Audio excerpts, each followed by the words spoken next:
Good morning dear students. आज हम पढ़ेंगे हिंदी व्याकरण के अंतर्गत संधि को। तो बच्चों, सबसे पहले हम देखेंगे संधि क्या होती है। तो दो वर्णों के मेल से जो विकार उत्पन्न होता है उसे हम संधि की संज्ञा देते हैं, या ध्वनियों के पास पास आ जाने से उनके मिलने से जो परिवर्तन होता है उसे संधि कहते हैं, या साधारण सी भाषा में दो वर्णों के मेल को संधि कहते हैं।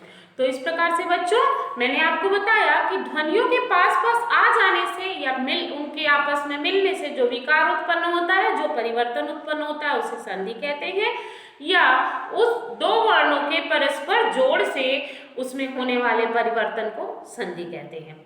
तो संधि क्या होती है मैंने आपको बता दिया, और संधि विच्छेद क्या होता है। संधि के नियमों के अनुसार जो वर्णों को अलग अलग करना, वर्णों को आपस में अलग अलग कर देना संधि विच्छेद कहलाता है। जैसे विद्यालय का संधि विच्छेद करना है तो विद्यालय का संधि विच्छेद होगा विद्या धन आलय। तो इस तरह से बच्चों हमारी संधि हो गई। फिर हम देखेंगे संधि कितने प्रकार की होती है। तो ये है संधि। संधि आपकी 3 प्रकार की होती है, जिसे आप सबसे पहले देखेंगे स्वर संधि। ठीक है, ये है स्वर संधि। पहली संधि होती है स्वर संधि, दूसरी होती है व्यंजन संधि, और तीसरी संधि आपकी होती है विसर्ग संधि। ठीक है, तो संधि आपकी 3 प्रकार की होती है, स्वर संधि, व्यंजन संधि और विसर्ग संधि।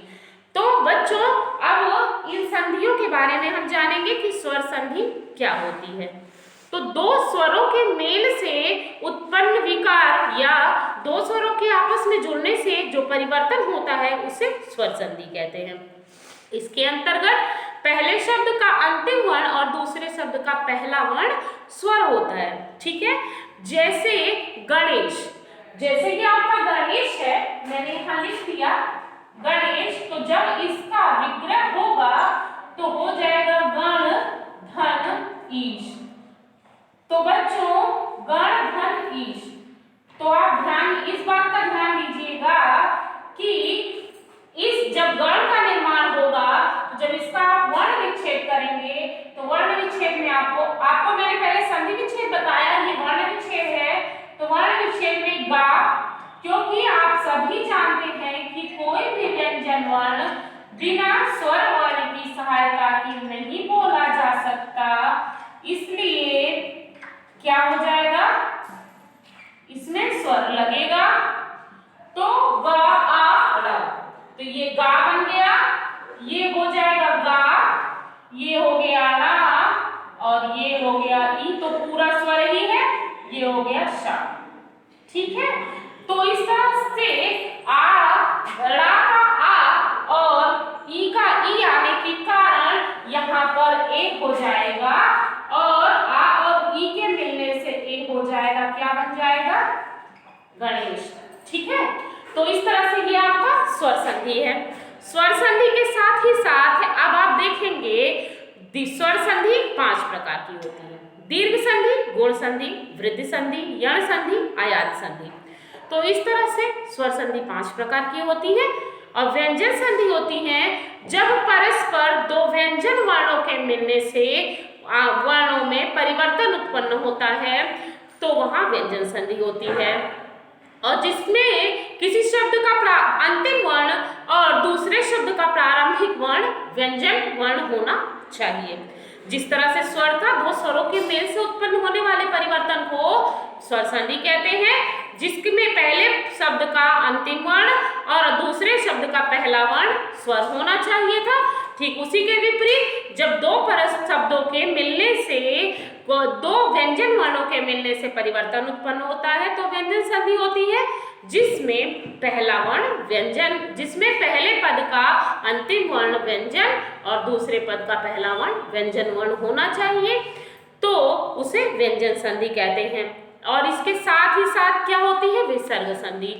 तो बच्चों, जैसे आप व्यंजन संधि देखेंगे तो व्यंजन संधि में आपका पहला वर्ण, जैसे आपने लिखा दिग्गज, ठीक है, ये आपने कर दिया दिग्गज, तो दिग्गज ये होता है, लेकिन व्यंजन संधि में इसका विग्रह दिक धन गज होगा।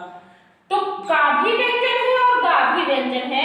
इन दोनों के वर्ण से वर्ण का पहला अक्षर जो है वो वर्ण के तीसरे अक्षर में परिवर्तित हो जाता है, बन जाएगा आपका दिग्गज। ठीक है। और आपका फिर अगला संधि है विसर्ग संधि।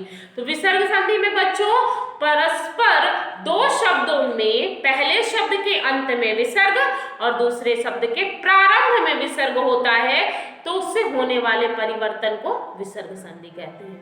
उदाहरण देखिएगा फिर से, परस्पर मिलने वाले दो शब्दों के पहले शब्द के अंत में विसर्ग होगा और दूसरे शब्द के प्रारंभ में विसर्ग होगा, तो उससे होने वाले परिवर्तन को क्या कहते हैं हम? व्यंजन संधि कहते हैं, सॉरी विसर्ग संधि कहते हैं।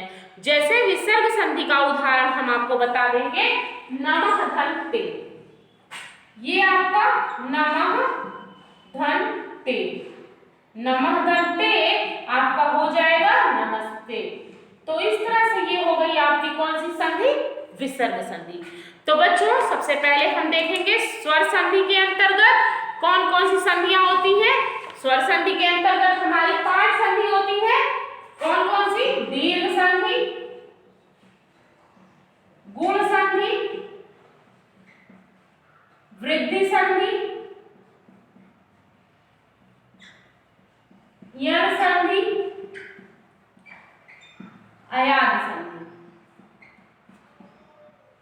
ठीक है। तो दीर्घ संधि, गुण संधि, वृद्धि संधि, यण संधि, अयाद संधि। तो बच्चों संधि हमारी एक ही प्रकार से चलती है, चाहे वो हिंदी भाषा में हो या संस्कृत भाषा में हो। तो जैसे कि दीर्घ संधि का छोटा सा सूत्र होता है अक सवर्णे दीर्घ, अर्थात अक के बाद समान वर्ण आने पर उसका दीर्घ हो जाता है। तो जहां तक आप अगर हिंदी के छात्र हैं तो आपने हिंदी के अलावा संस्कृत नहीं पढ़ा है, तो अक का मतलब होता है अक प्रत्याहार के अंतर्गत आने वाले वर्ण, अर्थात अ ई उ री री। ठीक है। तो आ ई उ री के बाद यदि समान वर्ण आए, आ के बाद आ आए, ई के बाद ई आए, उ के बाद उ आए, री के बाद री आए, री के बाद ली आए, तो क्या हो जाता है? उनका दीर्घ हो जाता है। अगर अर्थात छोटा आ के बाद बड़ा आए तो बड़ा आ हो जाएगा, बड़ा आ के बाद छोटा आए तो बड़ा आ हो जाएगा, बड़ा आ आए तो भी बड़ा आ हो जाएगा, छोटा आ बड़ा आए तो भी बड़ा आ हो जाएगा। इसी तरह से सेम इसी तरह से छोटी के बाद बड़ी ई आए तो बड़ी ई हो जाएगी, बड़ी के बाद छोटी ई आए तो भी बड़ी ई हो जाएगी, बड़ी ई आए तो भी बड़ी ई होगा और छोटी ई आए तो भी छोटी ई होगा। ठीक इसी तरह से ऊ के साथ भी होता है, छोटा ऊ आए उसके बाद बड़ा ऊ आए तो भी बड़ा ऊ, बड़ा ऊ आए तो भी बड़ा ऊ, छोटा ऊ आए तो भी बड़ा ऊ हो जाता है। तो इस तरह से आपकी री के बाद री आने पर री हो जाता है, तो री में आप डबल मात्रा लगा के लिखेंगे। तो इस तरह से ये आपकी दीर्घ संधि है। और दीर्घ संधि की परिभाषा, एक ही जाति के स्वरों के निकट आने पर उनके मेल से उसी जाति का दीर्घ स्वर बन जाता है। कि एक समान वर्ण स्वरों के पास आने पर या उनका मेल होने पर उसी जाति का दीर्घ स्वर बन जाता है, उसे दीर्घ संधि कहते हैं। उदाहरण के लिए सत्य असत्य, ये दीर्घ संधि का उदाहरण है, देखिएगा सत्य सत्य, विग्रह आपने किया, सत्य धन असत्य। तो बच्चों सत्य में या का छोटा और ये छोटा मिलके बन जाएगा सत्यासत्य। इसी तरह से हिमालय, तो हिमालय है ये,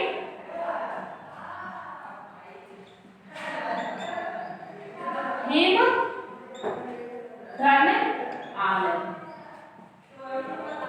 हिम का छोटा आलय का बड़ा मिलकर हिमालय बन गया। ठीक इसी प्रकार से विद्यार्थी,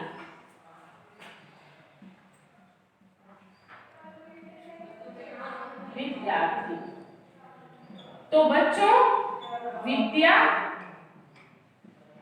धन अर्थी, तो विद्या का छोटा बड़ा आ और अर्थी का छोटा आ मिलकर क्या बन गया? बड़ा आ बन गया। तो ठीक इसी तरह से मैं आपको बताती हूँ, ये आ का उदाहरण है और इसके बाद ई का उदाहरण देखिएगा। ई का उदाहरण ये हो जाएगा कपीश। तो कपी का छोटी ई और ये बड़ी ई मिलकर बन जाएगा कपीश, बड़ी ई हो जाएगा, बन जाएगा कपीश। ठीक इसी तरह से ऊ का उदाहरण, ऊ का उदाहरण भानुदय। जैसे आपने लिखा भानुदय बराबर भानु धन उदय। तो इस तरह से भानु ऊ, भानु में इसका भाना का छोटा ऊ और उदय का छोटा ऊ मिलकर बड़ा ऊ हो गया, तो क्या हो गया भानुदय। इसी तरह से एक और एग्जांपल भूर्जा, तो भू ऊर्जा, तो भू ऊर्जा बराबर आपका बन जाएगा भूर्जा। ठीक है, तो माने भूमि की ऊर्जा। तो ये आपका उदाहरण हो गया। इस प्रकार से ये ऊ के उदाहरण हो गए। तो आ ई ऊ के बाद अ ई ऊ आने पर उनके स्थान पर क्रमशः उनका दीर्घ हो जाता है। तो इस तरह से बच्चों दीर्घ संधि पूरा हुआ और बाकी की संधियों को अगले वीडियो में पढ़ाते हैं। मिलते हैं अगले वीडियो में। Thank you.